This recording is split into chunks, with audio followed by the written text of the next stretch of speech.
Welcome back. You're still watching Daybreak on this 20th day of March 2023. My name is Sam Gituku, and I want to introduce the panelists once more. Senator Dan Manzo is the Senator of Makueni County. Good morning. Good morning. Senator John Methu, Senator of Nyandarua. Good morning. Good morning, Sam. I think we're meeting for the first time here. Yeah, we are meeting for the first time. Have you been on Daybreak before? I've not been on Daybreak before, but I've been on Citizen before. Ah, okay. Karibu sana. We'll give you, what do you call it in Parliament? There's something. Maiden speech. Yes. Yeah. Advocate of the High Court, Dr. Eric Omolo. Good morning. Good morning, Sam. Welcome back. And Senator Gloria Oroba. Welcome back. Good morning. Good morning, Sam. It's good to see all of you here. And of course, you're looking at the papers this morning. I don't know what your opinions are, because the front page of the Standard is Kenyatta's under siege. And then you'll see the Raila mass action leaves city in paralysis. But also on the front page of the Nation, you find that Stop This Madness is the headline. Bullets, tear gas and stones in running battles between police and protesters. Down a slippery path. A man was shot dead by police in Kisumu and several people injured on the second Monday of protests, in which property of unknown value was looted and destroyed. Properties belonging to the families of former President Uhuru Kenyatta and Azimio leader Raila Odinga were targeted for attack with machete-wielding gangs, driving away animals and setting a tree plantation on fire in the Kenyatta's Northland City estate. Let me begin with you, Senator Manzo, because the promise has been that peaceful demonstrations, for the second time, the police have banned the protest, but they continue to go on. We saw the scenes yesterday. What do you make of this, and how do you get a resolution from this? You know, first of all, the issue begins with our own constitution, Article 38. It's clear on allowing, protests. And the police have no basis under the constitution or under any law to ban any protests. And if they have to do so, then, you have to follow the Penal Code and the Public Order Act. Now, the Penal Code legislation was enacted in 1950 in anticipation of the, the events of 1952, the emergency and things like that. And under Public Order Act, the last regulations were made in the year 2000. There was a Gazette notice, which I remember using in court then, to free university students from University of Nairobi who had been arrested and charged in Kibera with unlawful assembly. As the Moise era came to an end. So since then, the minister, regulations last for 10 years, then they expire. The minister in charge, then minister in charge of Interior, is supposed to make regulations, bring them to Parliament in the Committee of Delegated Legislation, they'll be effective. So you find that without those regulations, then you cannot make effective the provisions 78 and 79 of Penal Code, and the rest of the Public Order Act. And therefore, it finds the police in a very difficult situation, and even the courts, because organs of government must work together. The implementing organ is the police. Therefore, the police should have drafted these regulations and taken them through the ministry. Since they have not done that the last 20 years, there's no way they'll win any of those cases for all these people who will be charged with unlawful assembly. They never did what we call proclamation. And although the IG says that the buck stops with him, I think the buck is elsewhere. When you say the buck stops with you, and your people invade farms and even setting them on fire, and at the same time the president is gone internationally to welcome investors in the country, the world is talking about climate change. The world is talking about planting trees. The world is stopping forest fires. The whole world, because you see, we are in a community of nations. We are not alone. We are not an island. So when you move around the world and you are burning forests, then you look ridiculous. When you move around the world and you are not following international law, that's why there is the ICC. We had ICTY, which started in Yugoslavia when order broke down in those countries, and we had scenarios like we have. Then remember in the case of Rwanda, there was a good government, then order broke down. And you see, when police are unable to manage a country, or the army, then everybody forms their own vigilante, like this vigilante which went into Uhuru Kenyatta's farm. The moment you have like things like that, you have anarchy. And eventually the police itself is unable to handle. And whoever now wins forms the next government. Remember, we formed government in 1963 because we defeated the police and the armies of the colonialists. Remember, the new governments be formed, like the new government in Uganda, was after the fall of Idi Amin and the fall of breaking of law and order in Uganda. So the police and the army are the ones with dominance of violence. The world is ruled with violence, actually. And the moment but that violence is contained and controlled, through good order, good law, and police managing things to a certain level. So you cannot have police for some people and police against people. And I'm very sure if the peaceful demonstration like the ones we first saw with the business community which came to parliament, no police followed them. They did not stone any car. They did not snatch anybody's thing. They made their case against the Chinese. Nobody rose to defend the Chinese, and they left. But now when the people of followers of Raila Odinga, for valid reasons, which he has given, and I believe the government should have listened. When you talk about electoral justice, it goes to the basis of a nation. If there's no electoral justice, then you are going to have anarchy, you are going to have a fraudulent government in power, gotten into power through illegal means, but declared illegal by the courts and by the swearing-in ceremony. It clothes it with illegality, but deep inside it's not a valid government. So this is a very serious matter, and I believe now all of us need to get sober. I really want to call upon the church to talk the way they have been talking and to come out strongly and condemn this and call everybody to order. When things go wrong like that, even biblically and historically, the church or the prophets played a very big role. I'm very sure Bishop Muheria is highly listened to because the Catholic Church commands a very big percentage of the country. We'll get back to that, but my question was simple about the promise of peaceful and what your reflections are about the sort of violence we witnessed yesterday, because even if you may want to blame the police, indeed, we saw the protesters pelting stones at the police. Yes, that should never happen. If you don't bother protesters, they will not bother you. And as I told you, there is a law which deals with that. In fact, before you declare an assembly unlawful, the Penal Code talks of a riot. First of all, his peaceful procession. And then the constitution we have is not linking these things. And that's why there was a call of looking at the constitution. When we passed it in 2010, we said 20% issues. If you look at those sections and some of the problems we are facing now, they're actually coming from the current constitution. Because you see, the current constitution, when the current constitution says you can assemble, peaceful assembly, then when there's a time now under the Penal Code, under the Public Order Act, the assembly ceases to be peaceful. Then if it ceases to be peaceful, there is a process, which now the police, first of all, they tell people, disperse. Now, when the people fail to reason, to listen, and there is any injury or death, then you know nobody is responsible. But the moment the police has not followed the process, the moment the police doesn't even have the law to apply, then it means the deaths be caused there.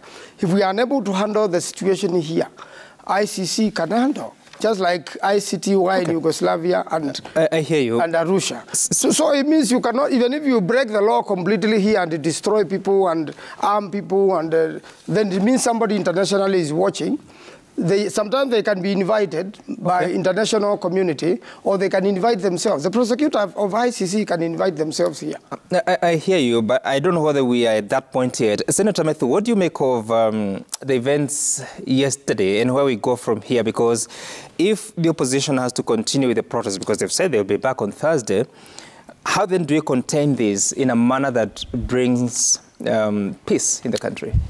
Maybe even before I give my opinion about what happened yesterday, I don't think it is really fair that we allow a statement that has been made by my very distinguished colleague, Senator Manzo, when he says that everybody will get their own vigilante and will fight, and whoever wins will form government. And he has given examples of what has happened in the past. Those were painful experiences that have befell the countries that he has given as examples. He would never want our country to go that direction. I am so hopeful in my heart that that is not the the game plan of the Azimio coalition. If that is what they are imagining in their mind, then they will put this country into a very dangerous path. Secondly, he has, and the Azimio coalition, they have really relied on Article 37 of the Constitution that gives them the freedom to assemble. But they read that article halfway, because the article is very clear. You are free to assemble peacefully, but unarmed. You have lately prosecuted that the demonstrators that we've been seeing, that have been caught by the leader of the opposition, they have never come unarmed, because they always come with stones and they're throwing at the police. So it has never been a peaceful assembly. So the Inspector General, the backstops the Inspector General of Police. He has a role of ensuring that he protects businesses and lives of people. It is so unfortunate, Sam, that this morning as we are speaking, as the leaders of the Azimio coalition who are calling for the demonstrations are preparing for the Thursday demonstrations, some 2, 3, 4, 5 families are planning on how to bury their loved ones. It's such a sad state of affairs that every demonstration we have a life or 2 or 3 lost. These are people and numbers of people of Kenya whose lives are being lost. It beats the logic and question of why are you calling for these demonstrations, even if the reasons were as good as Senator Mahanzo wants them to look like, which they are not. If every time you call for a demonstration, a person dies, another time you call for another demonstration, another person dies, why then would you feel that it is fair that you call for a third demonstration when the precedent that has been set is that people are dying when you are calling for demonstrations? If every time you call for demonstrations, businesses are being closed, there are 2 losses that are coming from demonstrations, Sam. One is that there is burglary and theft of the open businesses. The other bigger loss is that businesses are being closed. Now, for a person whose business is now operating 4 days a week, because they cannot operate on Monday, they cannot operate on Thursday, they cannot operate on Sunday, how would that business be able to survive 4 out of 7 days, especially with the kind of economy that we are into? Number 2, when you go to the streets, hurling stones and carrying crude weapons, and you are saying that you are fighting for servers to be opened, what then? How would a business person whose business is closed know where and how a server is closed or opened? Their work was to go and vote. Why would you punish a person because maybe you believe that another person closed or opened your server? Let me ask you, Senator Methu, because you say that the Inspector General has a right, and you're also reading Article 37 and saying that every person has the right, peaceably and unarmed, to assemble, demonstrate, to picket, to present petitions to public authorities.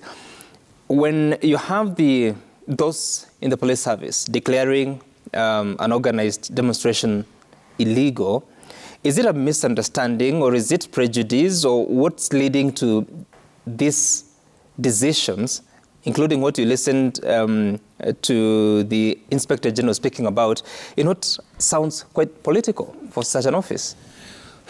Well, for him, his duty is cut out and it is very clear. His work is to protect lives and protect businesses. If, for whatever reason, you believe that because they have their own intelligence, that is why we have the police, they have the National Intelligence Service. If for any reason you believe that the demonstrations that have been called will lead to loss of life, which you have witnessed, will lead to destruction of property, which you have witnessed, then you have every right, as the person who is tasked with that responsibility, to declare that assembly illegal. And in the event that declaration was really not legal, or the leader of opposition believes that there was prejudice, it was political, there are other better routes of pursuing their rights of assembling than forcing to go to the streets. The actions of forcing to go to the streets is what then beats the purpose of why you are going to the streets. If you are forcing yourself to go to the streets, and you know that once you go to the streets, people are dying and businesses are being destroyed, then it now ceases becoming a demonstration. It is what we are now calling modern-day economic terrorism. If the businesses of a capital city cannot run, this is where the heart of the economy of the Republic of Kenya beats, and businesses have to be closed 2 days a week. Some other people are saying that now it should be even closed 7 days a week, that they should go for demonstration every day. And you are seeing that people are addressing on top of cars. A member of parliament is addressing the demonstrators holding a tear gas canister. I'm sure you saw the Honorable Babu Owino addressing the demonstrators holding a tear gas canister. So how does a member of parliament possess a tear gas canister that has not been spilled? Okay. Wakili, what's the voice of reason in all this?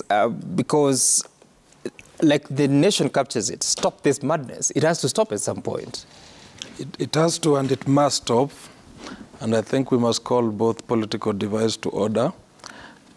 Kenya is not unique, Sam. We've seen very stable countries collapse.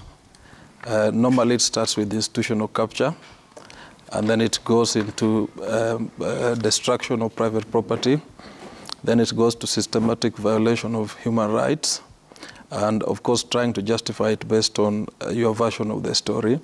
And before long, you have a country that is by and large collapsed, and you start having international players coming to run your affairs. So this must stop, and it must stop in an orderly way. We must stop the chest thumping, to be honest with you, by both Azimio and Kenya Kwanza.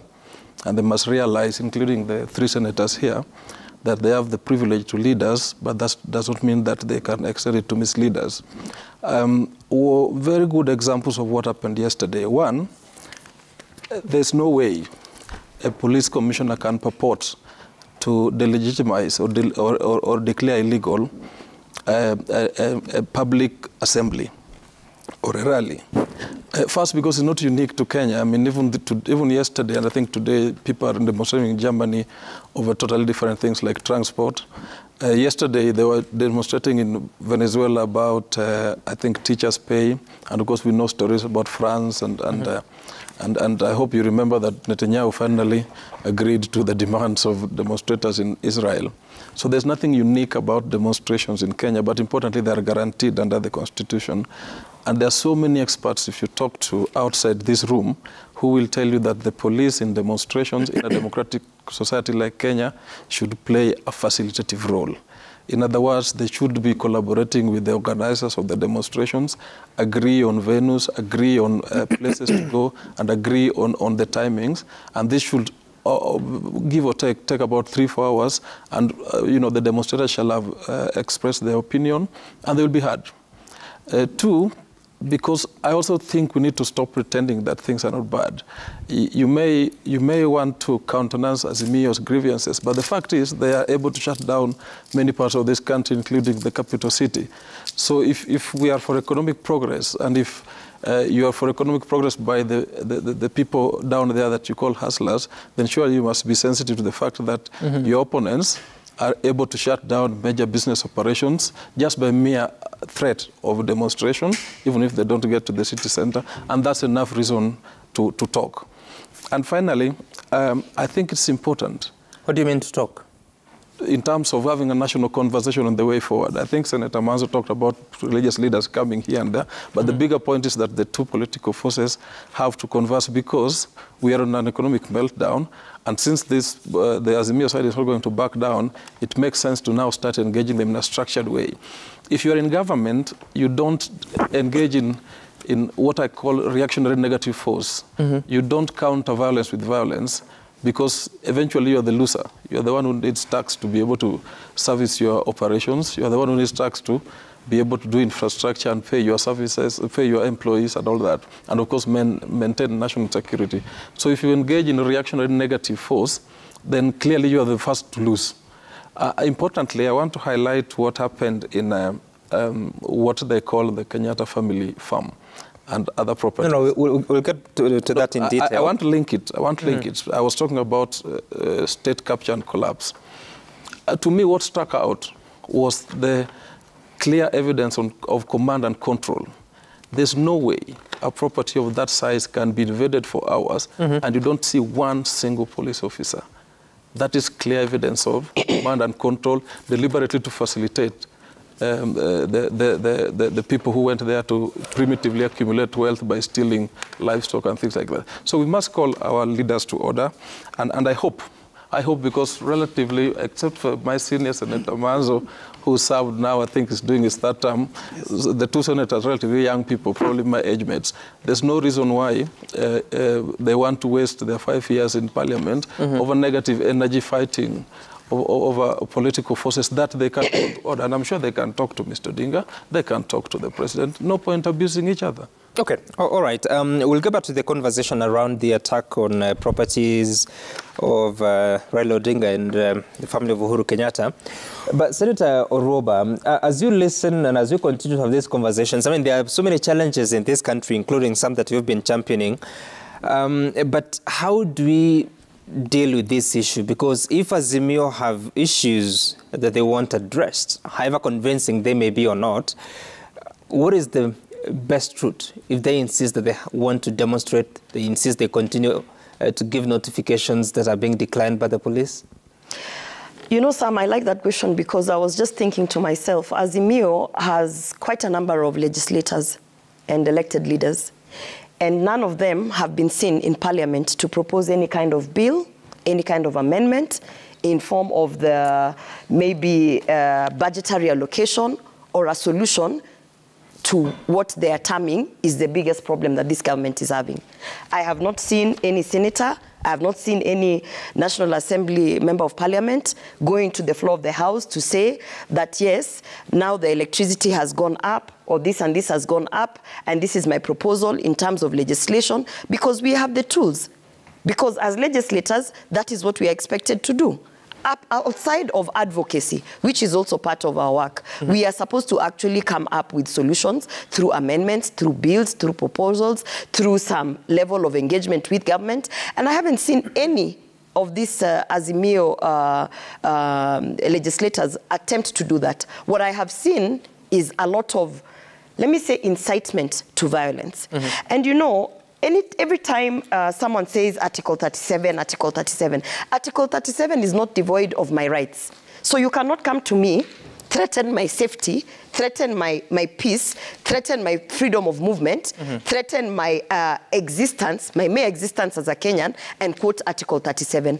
Article 37 is very clear to the sense that, as my fellow senator has said, you cannot just read the beginning. And by the way, picketing is not rioting. Because Article 37 clearly quotes picketing. Protesting is actually not going out to loot. Article 37 does not protect looting.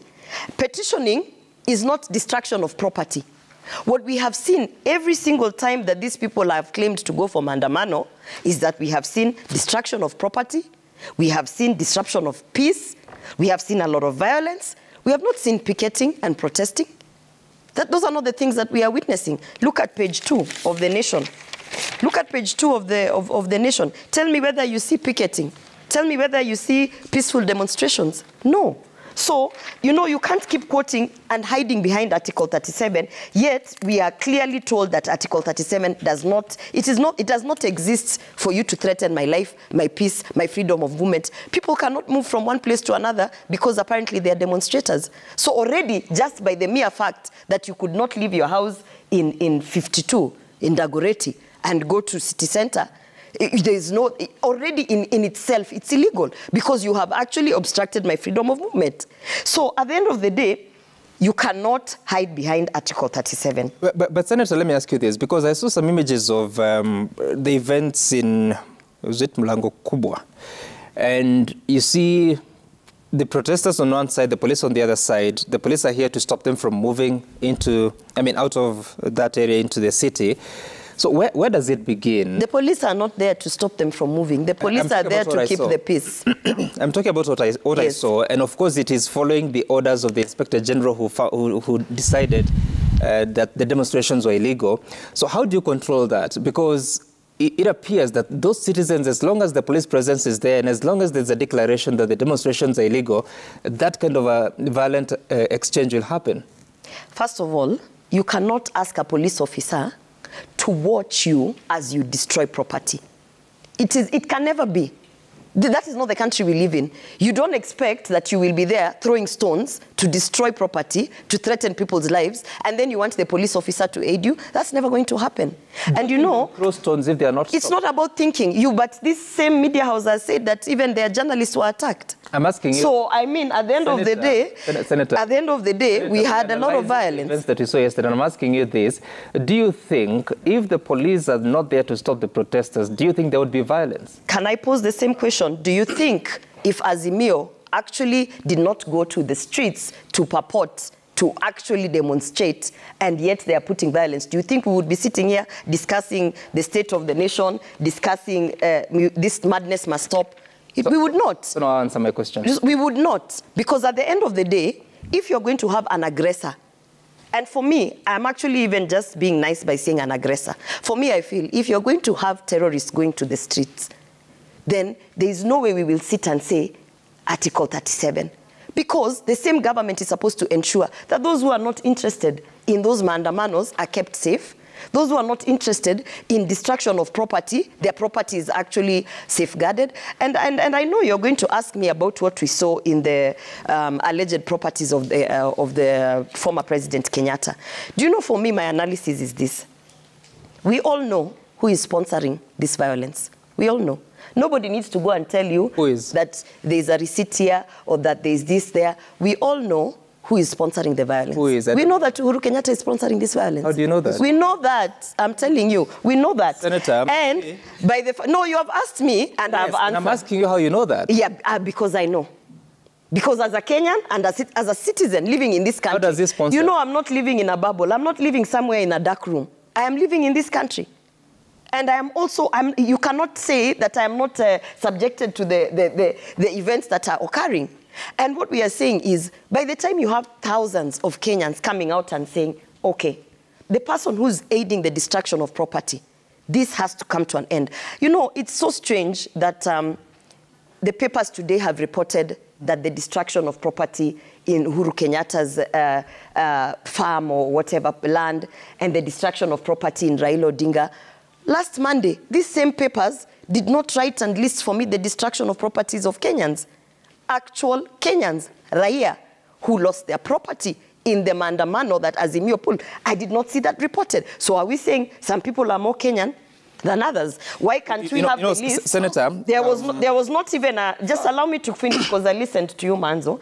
There was not even an article about Senator, you're not necessarily, that was burnt down. Being factual, because we saw images of what happened, whether it was in the papers or even on... They were not reported. And even Citizen TV reported the same way we are seeing here, day of high drama as gang storm Kenyatta farm. Well, what about as gang storm Kenyans' businesses in Utomboya or wherever? We didn't see that report. Senator, so let's not... Just hold on. Let's not do be that. orderly. We cannot change what happened yesterday or even last week on Monday. So but I'm giving my views some. So which is fine. Yes. And I want to ask you a question, because you said, and you're purporting, as a matter of fact, that the former president is the one who is financing the demonstrations. And because this is on Citizen TV, how do you know that? And how much is it? When has he been paying that and through what channels? The same questions I can ask you, and you might not answer. How do you know that it is not him?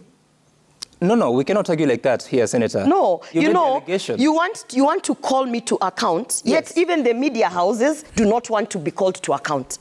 When I'm asking, why did we not see the properties that the Kenyans were destroyed? Why did you not see it reported? Senator, at least we have the control of what... You want to ignore that. Allow me some... We have the control of what you're doing here. No, it's okay. It's okay. We don't have control of editorial policy of the newspapers that you're citing there. But you have control of what you're doing here. And I'm asking you a question. As a Kenyan... You have made an allegation that the former president is financing the demonstrations of Azimio. Yes. I am asking you how much, how has that been paid?